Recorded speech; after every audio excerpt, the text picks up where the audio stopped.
बच्चों, आज हम बात करेंगे अपवर्तन की। जैसा कि आप लोग पहले ये पढ़ भी चुके हैं, लेकिन फिर भी एक बार समझाते हैं कि बच्चों, जब प्रकाश किसी एक ही माध्यम में चलता है, उसका माध्यम नहीं बदलता। जैसे मान लो प्रकाश खाली वायु में चल रहा है, तो खाली वायु में अगर प्रकाश चलेगा किसी भी एक समांगी माध्यम में, तो वो एक सरल रेखा में चलता है, वो कभी भी अपने मार्ग से विचलित नहीं होता।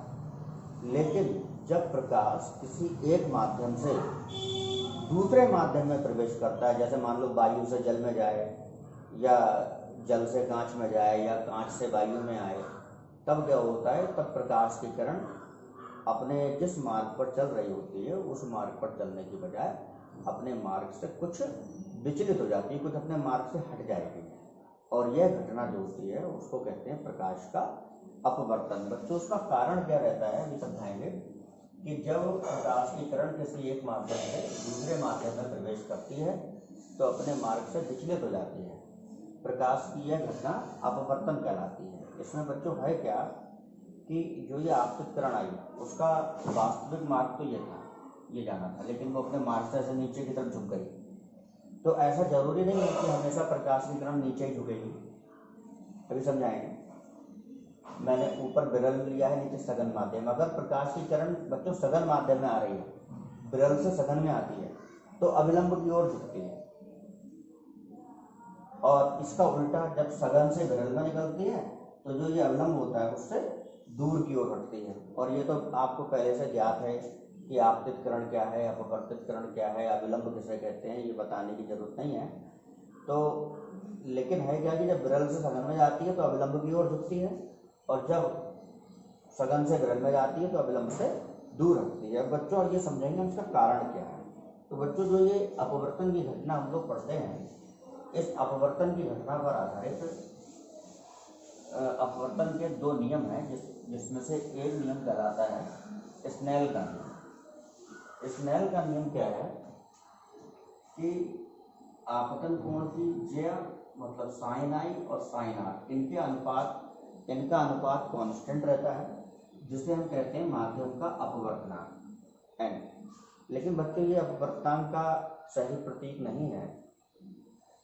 जो साइन आई और साइन आर का अनुपात होता है वो कहलाता है पहले माध्यम के सापेक्ष दूसरे माध्यम का अपवर्तनांक, जिसको हम इस तरह दिखा दे रहे हैं, पहला माध्यम के सापेक्ष दूसरा माध्यम का अपवर्तनांक। तो जो पहला माध्यम होता है वो उसे बोलते हैं जिसमें प्रकाश की किरण आ रही है, मतलब जहां पर आपतित किरण है, उस माध्यम को बोलते हैं प्रथम माध्यम। और प्रथम माध्यम का प्रतीक हमेशा, जैसे मान लो 1 है तो मैंने बाईं ओर लिखूंगा, अपवर्तनांक एन के प्रतीक के बाईं ओर।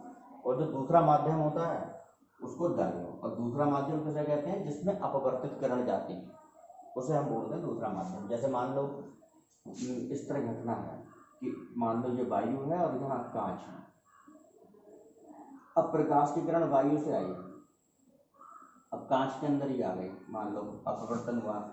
तो हम यहाँ अपवर्तनांक के प्रतीक को कैसे लिखेंगे? पहले एन, इसमें पहला माध्यम वायु है, वायु को इंग्लिश में कहते हैं एयर, तो एयर का प्रतीक ए बाईं ओर।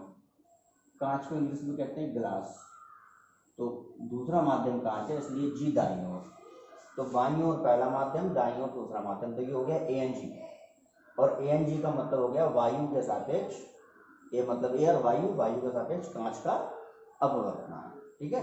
तो इसी तरह से मान लो प्रकाश की किरण पहले वायु में है, फिर जल में जा रही है, तो वायु से जल में जा रही है तो लिखेंगे A N G, sorry A N W. पहला माध्यम वायु एयर और दूसरा माध्यम जल, वो दाईं ओर। तो बाईं ओर हम पहला माध्यम और दाईं ओर दूसरा माध्यम। और अपवर्तनांक होता क्या है? दूसरे माध्यम का अपवर्तनांक होता है पहले के सापेक्ष, जो भी पहला होता है उसके सापेक्ष।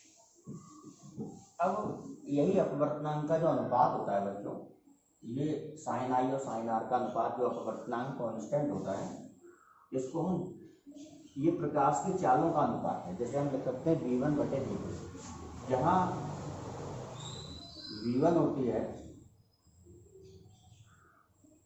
प्रथम माध्यम में प्रकाश की चाल, और V2 होती है द्वितीय माध्यम में प्रकाश की चाल। अब अगर मान लो आखिर कैसे करके जब प्रकाश किरण विरल से सघन में जाती है तो अवलंब की ओर क्यों झुकती है, कारण क्या है, ये समझना है। तो देखो, अगर पहला माध्यम विरल है जिसमें प्रकाश की चाल v1 है और दूसरा माध्यम सघन है जिसमें प्रकाश की चाल v2 है, तो बच्चों एक बात हमेशा ध्यान रखें कि विरल माध्यम में प्रकाश की चाल ज़्यादा होती है और जब प्रकाश सघन माध्यम में पहुंच जाता है तो प्रकाश की चाल सघन माध्यम में जाने पर घट जाती है।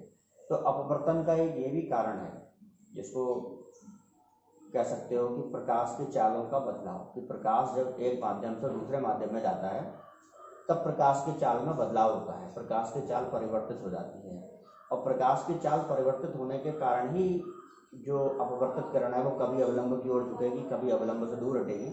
लेकिन ये आपको क्लियर हम करते हैं कि कब अवलंब की ओर झुकेगी और कब अवलंब से दूर हटेगी, वो बात बताएंगे। तो जैसे मान लो नंबर 1 केस कर रहे हैं, जब प्रकाश विरल से सघन में जाता है, मान लो पहले विरल माध्यम में फिर सघन में जाता है, तो पहले विरल माध्यम में तो v1 बड़ा हो गया और v2 छोटा हो गया।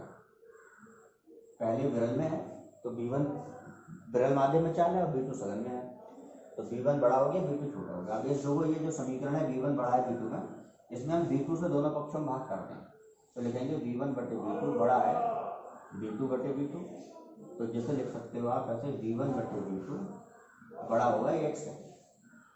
ठीक, अब स्नेल के नियम से v1 बटे v2 किसके बराबर है, साइन आई बटे sine r is greater than 1, या ऐसे ऐसे कर सकते हो, तुच्छ गुणा कर लो, तो साइन आई बड़ा होगा साइन आर से, या कोण आई बड़ा होगा कोण आर से। तो ये बात जो सिद्ध हुई कि कोण आई बड़ा होगा, तो देखो इस तरह मान लो ऊपर विरल है, ये माध्यम विरल है, नीचे सघन में जाना है, ये बना आपका आई कोण, ये इसकी ओरिजिनल डायरेक्शन। अब ये किरण देखो अविलंब की ओर झुकेगी नीचे, क्यों झुकेगी, क्योंकि आर छोटा होना है, तो आर ये कोण है। अगर दूर हटती तो आर बड़ा हो जाता है, तो चूंकि जब प्रकाश विरल से सघन में जाता है तो आई कोण बड़ा होता है और आर छोटा होता है, इसलिए आई बड़ा है और आर छोटा होने के कारण इसकी ओरिजिनल डायरेक्शन से आर छोटा तभी बनेगा जब किरण नीचे की ओर झुकाओगी। तो इस कारण जो चालों में बदलाव हो रहा है, तो चालों में बदलाव के कारण ही जब प्रकाश विरल से सघन में जाता है तो प्रकाश की किरण अविलंब की ओर झुक जाती है। अब इसका उल्टा कि जब प्रकाश सघन से विरल में जाएगा तो बच्चों एकदम जस्ट उल्टा केस हो जाएगा, जब सघन से विरल में जाएगा तो v1 छोटा होगा और v2 बड़ा होगा, तब यहाँ बस छोटे का चिन्ह लगेगा, v1 छोटा हो जाएगा v2 से।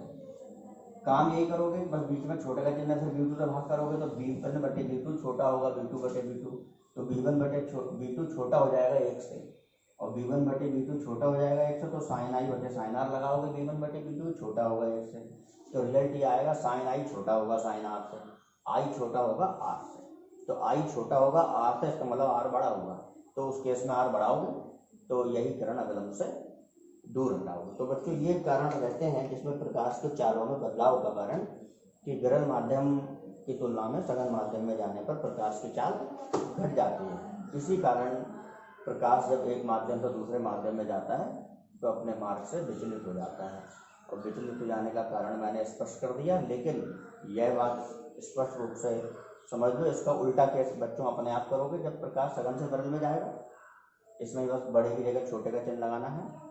लेकिन कब अविलंब की ओर झुकेगी, कब अविलंब से दूर हटेगी, ये बात क्लियर हो गई कि अविलंब की ओर तब झुकेगी जब प्रकाश विरल से सघन में आएगा, और अविलंब से दूर तब जाएगी जब प्रकाश सघन से विरल में जाएगा, तब अविलंब से दूर हटेगी।